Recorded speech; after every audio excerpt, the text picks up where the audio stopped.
दोस्तों, आज मैं आपको खाने की कुछ ऐसी चीज़ों के बारे में बताने जा रही हूँ जिसे आप रोज़ के खाने में शामिल करेंगे तो धीरे धीरे आपका थायराइड पूरी तरीके से ठीक हो जाएगा और फिर दोबारा कभी नहीं होगा। नमस्कार दोस्तों, मेरा नाम है प्रिया और आप देख रहे हैं एसेंस ऑफ इंडिया। आज हम बात करेंगे थायराइड में खाए जाने वाली कुछ चीज़ों के बारे में। वीडियो शुरू करने से पहले मेरी आपसे रिक्वेस्ट है कि चैनल पर पहली बार आए हैं तो सब्सक्राइब कर लें। बाजू में बेल आइकन है, उसे दबा के ऑल सिलेक्ट करें ताकि आप तक सारे लेटेस्ट वीडियो पहुंचे सबसे पहले, और ये बिल्कुल फ्री है। और वीडियो के अंत में अगर वीडियो में दी गई जानकारी आपको पसंद आती है तो प्लीज़ लाइक करना ना भूलें, शेयर करना ना भूलें और एक अच्छा सा कमेंट्स करना ना भूलें। तो चलिए वीडियो शुरू करते हैं। थायराइड बहुत से कारणों से होता है, जैसे शरीर में आयोडीन की कमी। अगर आयोडीन कम हो जाए तो थायराइड ग्रंथि हार्मोन कम बनाने लगती है, क्योंकि हार्मोन के लिए आयोडीन चाहिए। आयोडीन के बिना ये हार्मोन नहीं बना सकती। दूसरा, एडोम्यून डिसीज़, इसकी वजह से भी थायराइड हो सकता है। ये वो डिसीज़ है जिसमें शरीर का अपना इम्यून सिस्टम शरीर की कोशिकाओं पर हमला कर देता है और उन्हें नष्ट कर देता है। इम्यून सिस्टम में खराबी आने से वो इन कोशिकाओं को बाहर की चीज़ मान लेता है और उन्हें नष्ट कर देता है। इस डिसीज़ में दोनों तरह के थायराइड हो सकते हैं। थायराइड ग्रंथि में सूजन आ जाने की वजह से भी ये हो सकता है। ये किसी वायरस के या बैक्टीरियल की इन्फेक्शन की वजह से भी होता है। इसी वजह से ग्रंथि अपना काम ठीक से नहीं कर पाती। कुछ एक मेडिकल दवाइयाँ भी हैं जिनकी ट्रीटमेंट की वजह से भी थायराइड हो सकता है। गर्भावस्था की वजह से भी थायराइड हो सकता है। गर्भावस्था में अगर ये हो और दवा ना की जाए तो बच्चा गिर भी सकता है या समय से पहले भी जन्म ले सकता है। पिट्यूटरी ग्रंथि में गड़बड़ी की वजह से भी थायराइड होता है। दिमाग में होती है ये पिट्यूटरी ग्रंथि, जो थायराइड ग्रंथि को कंट्रोल करती है। कुछ आनुवंशिक कारणों से भी थायराइड हो सकता है, जैसे फैमिली हिस्ट्री। सेलेनियम की वजह से भी थायराइड हो सकता है। सेलेनियम भी एक मिनरल होता है जो हार्मोन बनाने के लिए ज़रूरी होता है। चिंता और तनाव के कारण भी आपको थायराइड हो सकता है। चलिए अब बात करते हैं कौन सी ऐसी चीज़ें हैं जिसे खाने से आपको थायराइड धीरे धीरे कम हो सकता है, आपका थायराइड की तकलीफ़, और एक समय पे पूरी तरीके से आप इससे निजात भी पा सकते हैं।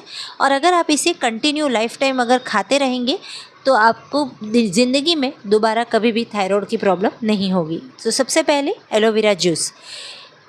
थायराइड को ठीक करने के लिए बहुत ज़रूरी होता है कि थायराइड ग्रंथि को डिटॉक्सिफाई किया जाए, हैवी मेटल्स को ग्रंथि से बाहर निकाला जाए और थायराइड ग्रंथि को सफाई की जाए। एलोवेरा के पौधे में ऐसे कुदरती सफाई करने वाले पदार्थ होते हैं जो शरीर की कोशिकाओं में से जहरीले पदार्थ बाहर निकाल देते हैं। इन पदार्थों को नेचुरल डिटॉक्सिफाइंग एजेंट कहा जाता है। एलोवेरा का पौधा नेचुरल सफाई का काम करता है। एलोवेरा के पौधे में 20 अलग अलग प्रकार के खनिज होते हैं, 8 प्रकार के एमिनो एसिड होते हैं और 12 प्रकार के विटामिन होते हैं। ये सभी मिलकर थायराइड ग्रंथि को डिटॉक्सिफाई करते हैं। इससे थायराइड ग्रंथि में आई कोई भी कमी धीरे धीरे दूर हो जाती है। सुबह उठने के बाद आप एलोवेरा का सेवन कर सकते हैं। इसके लिए बेहतर है कि आप घर पर ही पौधा उगाएं। इसका एक पत्ता काटकर बीज का गुदा यानी जेल निकाल कर इसे खाएं। इस गुदे में यानी जेल में कोई टेस्ट नहीं होता है। अगर आप घर पर पौधा नहीं लगा सकते हैं तो बाज़ार से किसी भी अच्छी कंपनी का जूस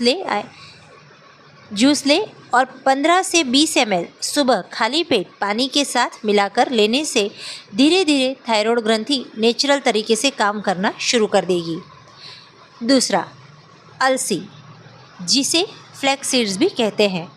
इसमें एक ख़ास चीज़ है जिसे लिनोनिन एसिड, ये शरीर में कहीं भी आई हुई सूजन को कम करता है और हार्मोन को बैलेंस करता है। इसका लगातार सेवन करने से थायराइड इन्फेक्शन इम्प्रूव्ड होता है। इसके अलावा अलसी में मैग्नीशियम और विटामिन B6 भी पाया जाता है। ये दोनों ही थायराइड ग्रंथि को सुधारते हैं। लेकिन अलसी को कभी भोजन के साथ नहीं खाना चाहिए। अलसी किसी किसी चीज़ से प्रतिक्रिया करती है। आप इन्हें भोजन के 1-2 घंटे पहले या 1-2 घंटे बाद खा सकते हैं। अगर आपको कोई सप्लीमेंट अगर आप खा रहे हैं, जैसे आयरन, मैग्नीशियम तो इसे उनके साथ भी मत खाएं। दोनों के बीच 2 घंटे का फासला ज़रूर रखें और ऐसा करने से अलसी सभी फायदे आपको देगी, नुकसान नहीं होगा। तीसरा, मुलेठी। ये थायराइड ग्रंथि में से थायराइड को बाहर निकालने का काम करती है। मुलेठी शरीर में हार्मोन्स के बैलेंस को सही करती है। लगातार सेवन से थायराइड अच्छा हो जाता है और दोबारा कभी नहीं होता है। लेकिन अच्छा होने के बाद भी अगर आप इसका सेवन जारी रखते हैं तो ये आपके शरीर में थायराइड के साइड इफ़ेक्ट्स को भी दूर कर देती है। यानी थायराइड की वजह से अगर आप पतले हो गए हैं या मोटे हो गए हैं तो धीरे धीरे आप इसमें से भी निजात पा सकते हैं। थायराइड की वजह से लीवर खराब हो सकता है क्योंकि थायराइड ग्रंथि आपके पाचन को भी कंट्रोल करती है। मुलेठी लीवर को अच्छा करती है। मुलेठी पेट के एसिड को ठीक करती है। पेट की जितनी भी तकलीफ़ें हैं सबको अच्छा करती है। जलन यानी कि एसिडिटी को भी ये शांत करती है। पेट के अल्सर को भी ये ठीक करती है। थायराइड की वजह से ही आपका कोलेस्ट्रॉल लेवल बढ़ जाता है, लेकिन मुलेठी इसे भी ठीक कर सकती है, जिससे कोलेस्ट्रॉल भी कम होने लगता है।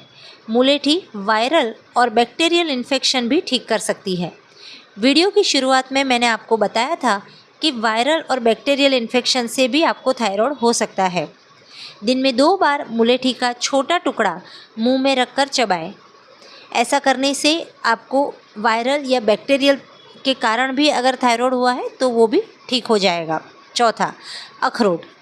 अखरोट में सेलेनियम होता है। थायराइड में सेलेनियम की कमी अखरोट पूरी करता है।